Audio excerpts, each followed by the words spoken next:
Hey, what's up, everybody? This is once again GeekyAviseq from here in Dallas, Texas. And today I'm bringing you the unboxing and mini review of this Chromebook IdeaPad Duet. So this just got released a few days back, and what basically is it's a Chromebook tablet with a detachable keyboard. So it's competing with the likes of iPad. So I'm just gonna go ahead and unbox this. Before doing that, I just want to show that says here it's a 2-in-1 detachable laptop, ultra portable, FHD IPS display, 4 side narrow bezel, long battery life. So it's Wi-Fi, ice blue, iron gray, 64 gigs.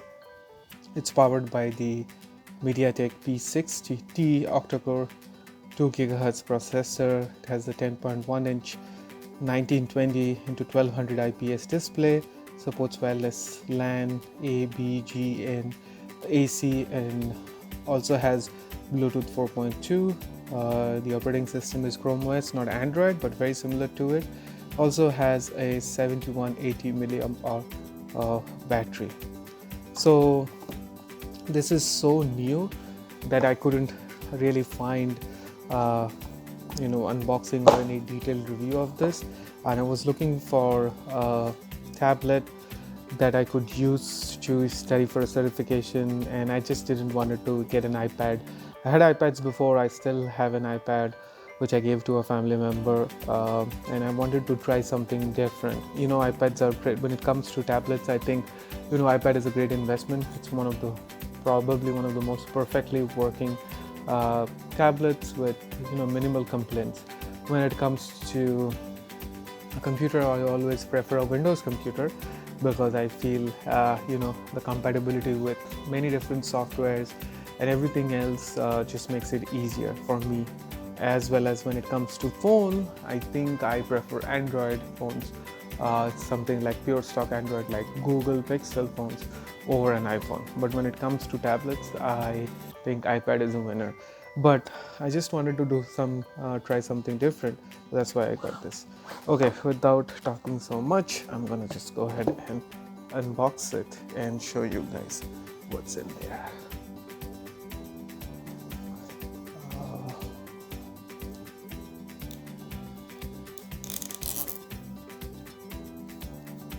Just trying to.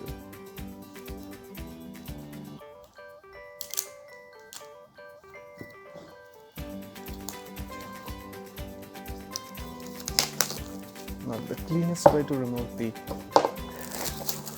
plastic, and it makes it difficult because I have let's see, they have two different plastic seals on the sides. That needs to be taken care of.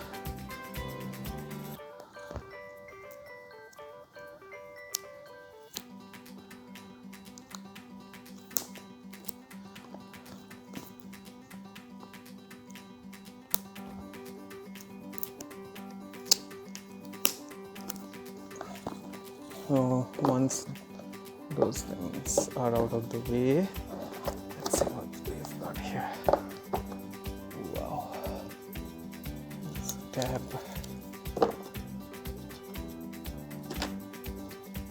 Very similar to what Apple does. Oh, this is the keyboard. It says Lenovo IdeaPad Duet Chromebook, which I'm never going to read anyway.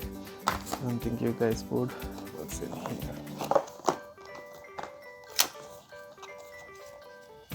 So that's basically USB charger.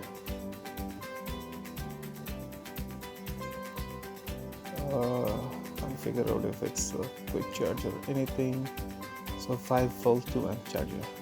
Fortunately, it's just a USB A to USB-C charger. Not a fast charger, just a standard 2-amp charger. Let's look at the keyboard itself.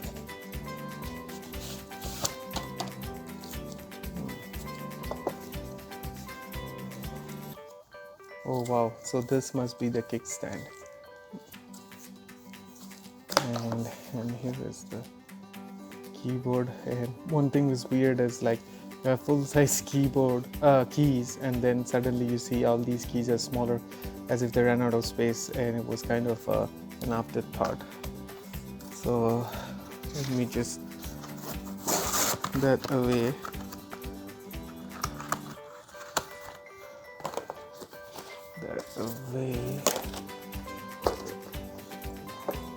Let's see. It's pretty light for a 10-inch tablet, I can say.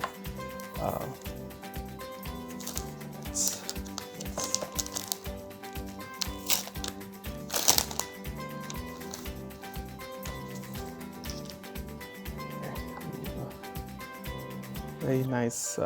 This is like a rubber matte finish. It's like a little bit soft touch. There's your keyboard connectors in top, 2 speakers, 2 microphones on the top, and then volume rocker and power button. And then there's a front selfie camera, and you have a rear camera. But remember guys, this has no micro SD card expansion. It just has a 64 gig or 128 gig variant. So 64 gig variant, I got it for $249 plus taxes, and I think the 128 gig variant has $299. So that's how the keyboard looks. I guess it looks pretty solid. Let's see how to talk this thing. Oh, it's magnetic. Okay, and then I think I need to install that. Remove the cover.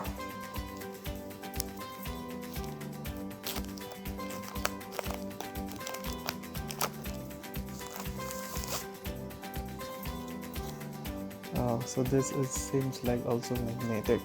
Let's see how that does.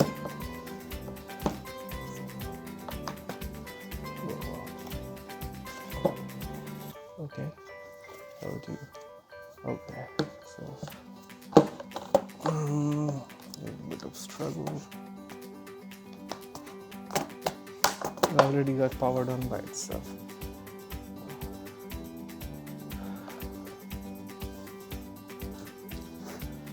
So that's all guys, this is the unboxing part. Now I'm just gonna go ahead and enter my information and set this up, and then I'm gonna bring back and give you the review of my, what I feel about this tablet.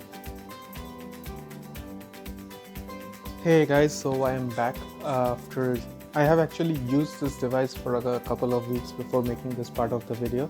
And in short, what I can say, I'm really impressed. I mean, this tablet is almost flawless, and in terms of its value, it's just exceptional and unbeatable. So I'm gonna go ahead and take a relook at the specifications, because I think there's some things that I had noticed. I wanted to tie it back to the specifications. So the screen size is 10-inch. It's FHD plus, so 1920 is to 1800 resolution, and 400 nits. So as you can see, the screen is glossy, super bright, and looks really good compared to many of the other Chromebooks I haven't seen. The colors are really nice and popping. The blacks are dark. It doesn't look washed out as many of the Chromebooks with a lower quality screen. And it's powered by the Helios P60 processor with 4 gigs of RAM, and it comes with 64 gigs of internal storage. There's actually 2 different models. For $249 you get 64 gigs of internal storage, and for $299 you get 128 gigs of internal storage. 2 things you should keep in mind here is that there's no micro SD card slot expansion. If you get the 64 gig storage, and if you are planning on using this device as your only computer, that could hit limiting pretty fast. But overall performance is the tablet is awesome. I mean, I was able to run most of the applications that I would run on Chromebook or as on an Android tablet, and all of them ran flawlessly. Switching between apps, even in between gesture controls, and having multiple apps open at the same time, everything worked flawlessly. I was even able to play Call of Duty Mobile on this without any problems such. I wasn't expecting, because I don't think if I was using a traditional Chromebook, I would be even able to play that Call of Duty, but I was able to play that game without any problems. In terms of battery life, it claims that it has about 10 hours of battery life. I would say in day-to-day usage that I had it for about a couple of weeks, the battery life was at least 10 hours, if not more, for everything that I did. I'm sure that would depend on how much of media you're using, how much screen brightness it is, but at 50% screen brightness, I was able to squeeze in about 10-12 hours every time, if not more. So battery life is also amazing. Now, let me talk about some of the things that I didn't like so much. The first thing is related to the keyboard. If you pay a close attention to the keyboard, you would notice that the keys on here is kind of smaller compared to the keys on here. So it feels like kind of an afterthought that they started with these keys and then they suddenly ran out of space and then they just squeeze the keys to make them fit. So what that does is, when you are typing, it takes a little bit of time for you to get used to the smaller size of the keys over there, but it's not a major glitch. It's okay, it takes a little bit of time to get used to it, but overall the keyboard is good because it does have all the shortcut keys on the top row for switching between apps, maximizing, minimizing apps, controlling the brightness, volume, and locking the tablet. So overall it's a good keyboard. The trackpad is also pretty good. Even for being such a small trackpad, it does support multi-touch and all that, and I really didn't had much problems using that. There was once in a while a few hiccups, but overall the trackpad is also very good. So the keypad is good. I just wish that they would have made it more symmetrical with all the size of the keyboard the same. Now the second bad part is this stereo speakers. It has dual stereo speakers, but for some reason they don't get that much loud. So if you're watching something on YouTube, especially older videos or documentaries where the volume itself is a little bit low, I wasn't able to actually even listen to it in a quiet room. So I had to get my Bluetooth headphones and I had to watch that. But good thing is that they do include a dongle from USB-C to a standard 3.5mm headphone jack. So if you don't have a Bluetooth headphone and you have a regular headphone, you should be able to plug it in and use it. And this is something which I think maybe in the future updates Lenovo might be able to fix it. The third thing that I didn't like so much about it was kind of related to the software. So some of the apps, if I was using this in a tablet mode, in holding it in the portrait orientation, and I launched the app and then I switched back to landscape mode, sometimes the app wouldn't readjust and it will and take up the entire screen space. It will have gaps on both sides. But for some reason with the latest update, it seems like the apps aren't doing that anymore. So I don't know if that has already been fixed, but since I noticed that, I wanted to put it out there. For using Microsoft Office, you need to have a Microsoft 365 subscription. I just didn't want it to get the subscription to do this review, so I cannot comment on that, and my trial subscription has already been used up. But I did use Google Sheets and Google Docs, and both of them work flawlessly. It worked absolutely fine, just as it would do on a Chromebook. They were super fast and everything worked fine. Now the bad part is another bad part, which is also probably software related, is in the Play Store. I didn't find two of the apps which I regularly use. One is the Craigslist app and the other is OfferUp.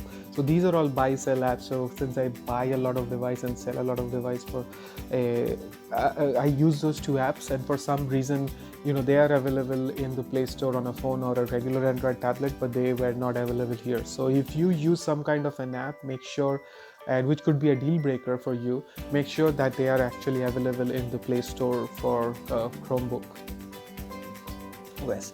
Now, other than these nuances, there's a little bit of bad things, which is like kind of the camera. The rear camera is an 8 megapixel and the front camera is a 2 megapixel, and the cameras are not that good. I mean, it doesn't matter since it's a tablet, but you would expect a little bit better quality in terms of the 8 megapixel, at least the 8 megapixel rear camera.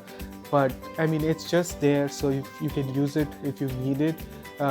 It's enough for, you know, for a video call or a conference call, but it's not something that I will use to take any photos or videos to upload on my social media apps, not even the rear camera. So they are just, you know, they're not absolute trash, but they are just there, you know, just good enough for video calls or not actually for capturing photos and videos and sharing it on your social media.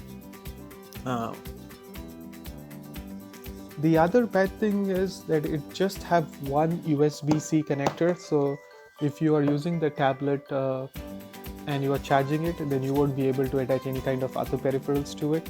There's also, like I had said previously, there's no micro SD card slot. The memory is not expandable. So if you get the 64 gig and you use this as your only computer, then it could get limiting very fast. But other than those nuances and negatives, I didn't find anything else that was really bothering. Everything else is absolutely fantastic. I mean, in terms of build quality, the build quality is fantastic. Feels very nice in this, you know, this material, this kickstand, which is fully magnetic, and this, this pixel-like fabric just makes it look so nice. And just by the tablet, if I'm just holding the tablet by itself, this dual tone, you know, matte finish, and it's kind of rubberized. This blue part is kind of rubberized. It makes it look so nice. I mean, it looks this gray and blue dual tone going on. I just love it. And the overall feel of the tablet is also very nice, because this is just like the older iPhone 4s, you know, nice flat, no gimmicks, no curves. Just makes it easier to handle the device. And the keyboard attachment is also very easy. I mean, you know, it's magnetic and connects perfectly each time. And there's another good part that I wanted to mention, was that you can actually install WhatsApp in this, and WhatsApp works fully functional. You would be able to make a call, and unlike iPads, because you would know that in iPads you can't install WhatsApp, there's no WhatsApp, but this does allow you to install WhatsApp, and it works flawlessly. There are a few other good things that I want to mention here, and let me show you. If you go to settings, you go to devices, you can actually connect your phone with this one. So once you connect your phone with the Chromebook, what it lets you do is, there's something called Smart Lock. So basically, if your phone is unlocked, you don't need to punch in your PIN to the Chromebook to unlock it. The other thing it lets you do is, as you can see, the network. So if your device is connected to this Chromebook, it is able to use the data network of your phone and give you internet on the device. You can also reply to text messages, read your text messages and reply to text messages if you have Android Messenger installed. So I thought that was pretty clever. So you don't need to have your hotspot enabled in your phone. You don't need to have a hotspot plan. Once you connect, this Chromebook is automatically able to use the data network from your phone and bring internet on your tablet, which I think is pretty good. So overall, you know, I think this is a solid tablet. The tablet itself weighs about, without the backstand and the keyboard, weighs about 450 grams. With everything included, weighs about 990 grams. So the tablet itself is a little lighter than a pound by itself, and with everything included, it's 2-point-something pounds. So super light, super small, so very easy to carry with you, and it's super versatile with switching between this Chromebook mode as well as the tablet mode, with having Android Play Store, all the Android apps.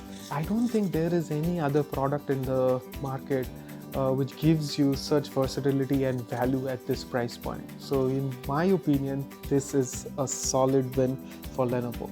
Also, Google promised that they're gonna update this tablet for another 8 years. So you're gonna get Chrome OS updates until 2028. So whatever glitches are there or small nuances here and there probably would be solved by the software updates. Just like I think the speaker volume is probably gonna be one of the things that will probably be, fixed by, an update. So overall, if you are looking for a Chromebook and you don't want to spend extra money, for a tablet, or if you are looking for a tablet and you actually get a Chromebook for free. So incredible value and incredible versatility.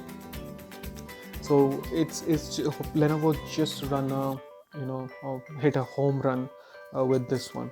I mean, it's just launched in June and it's already sold out in the stores. Very hard to find, and there's a reason for it. It's because this is an absolutely amazing device. I mean, whatever nuances I told you, I mean, I can live. You should be able to live with everything except for the low speaker volume, which probably would be fixed with a future update. But other than that, I mean, this is absolutely good. So there are a few other things that I wanted to mention. I did a Octane 2 test, and in that benchmark test it scored about 10,000 compared to my Galaxy S20, which scored about 18,000, and the Pixel 4, which scored about 17,000. So this is pretty for a Helios MediaTek processor. This is pretty strong, and that's what I have noticed. All the apps that I ran worked flawlessly. The Call of Duty game that I played, that also worked flawlessly. There was no issues. There might be a few dropped frames here and there, but nothing major which actually makes it a bad experience or anything like that. It's not slow at all. So overall, rock solid tablet. So my recommendation would be that if you're looking for a Chromebook and you wouldn't mind a free tablet, or if you're looking for a tablet and you wouldn't mind a free Chromebook and you just have $250, then this is the device to get. Absolutely great device. That's all, guys. That's everything for this video now. Please don't forget to like, share and subscribe, and I'll meet you guys in my other videos. Thanks for watching. Until my next video, bye.